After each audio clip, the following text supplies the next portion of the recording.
Assalamualaikum warahmatullahi wabarakatuh. Perkenalkan, nama saya Marlianeka Fauzia, peserta pekerti dari Universitas Merdeka Malang. Pada tugas yang pertama ini, saya akan melakukan review materi yang disampaikan oleh Dr. Syihabuddin Syahid, MSI, mengenai teori pembelajaran dan juga motivasi belajar. Di sini, Dr. Syihabuddin Syahid, MSI, menjelaskan mengenai definisi mengenai belajar, motivasi maupun definisi teori, dan juga dilengkapi dengan mazhab mengenai pembelajaran, seperti itu. Untuk yang pertama, mengenai pengertian teori. Di sini ada teori adalah analisis hubungan antara fakta yang satu dengan fakta yang lainnya. Jadi sekumpulan fakta yang disusun secara sistematis, logis, empiris, juga simbolis dalam menjelaskan suatu fenomena. Dan yang kedua yaitu pengertian mengenai belajar. Belajar di sini suatu proses atau upaya yang dilakukan setiap individu untuk mendapatkan perubahan tingkah laku, baik dalam bentuk pengetahuan, keterampilan, sikap, dan nilai positif sebagai suatu pengalaman dari berbagai materi yang telah dipelajari selama peserta didik itu melakukan pendidikan formal maupun non formal. Nah, pengertian yang kedua yaitu tentang motivasi. Motivasi adalah suatu dorongan atau alasan yang menjadi dasar semangat seseorang untuk melakukan sesuatu untuk mencapai tujuan tertentu. Arti motivasi juga dapat didefinisikan sebagai semua hal yang menimbulkan dorongan atau semangat dalam diri seseorang untuk mengerjakan sesuatu. Dan yang ketiga, mengenai teori belajar. Teori belajar yaitu teori yang pragmatik dan elektik, di mana teori ini tidak memiliki sifat ekstrim. Di mana teori belajar ini memperhatikan aspek mahasiswa, juga aspek tentang dosennya, dan juga aspek mengenai kurikulum yang diajarkan nanti oleh dosennya.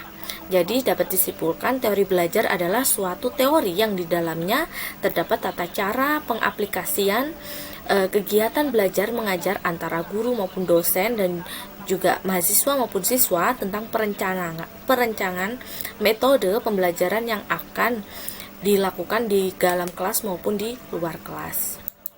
Nah, di sini juga menjelaskan mazhab teori pembelajaran, yaitu ada 5: tingkah laku, mazhab kognitif, sibernetik, konstruktivistik, dan mazhab humanistik.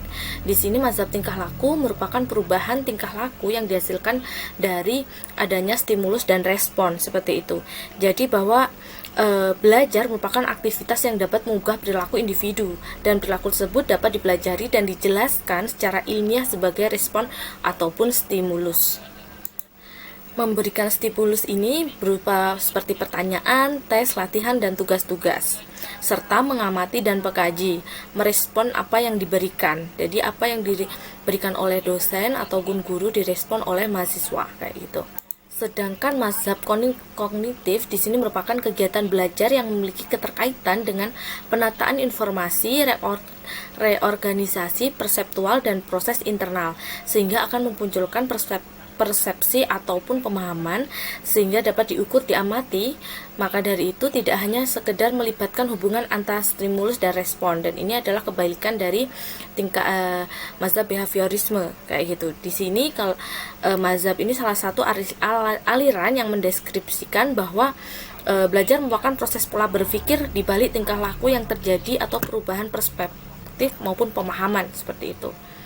4 dasar prinsip dari mazhab kognitif sendiri adalah pembelajar aktif dalam upaya untuk memahami pemahaman bahwa pelajar mengembangkan tergantung pada yang telah mereka ketahui, gitu. Yang ketiga, belajar membangun pemahaman daripada catatan. Dan keempat, belajar adalah perubahan dalam struktur mental seseorang yaitu atau perubahan persepsi dan pemahaman. Nah, sibernetik adalah satu mazhab baru yang lebih mengedepankan bagaimana sistem informatika, yaitu belajar dengan menggunakan teknologi modern, kayak gitu. Sedangkan mazhab konstruktivistik ini merupakan salah satu aktivitas yang aktif dilakukan peserta didik untuk membangun suatu pengetahuan, melakukan penyelesaian suatu konsep, serta membuat kerangka berpikir untuk menyajikan suatu ide baru. Dan mazhab humanitik merupakan suatu proses untuk memanusiakan manusia yang lebih mementingkan isi. Sekian, terima kasih.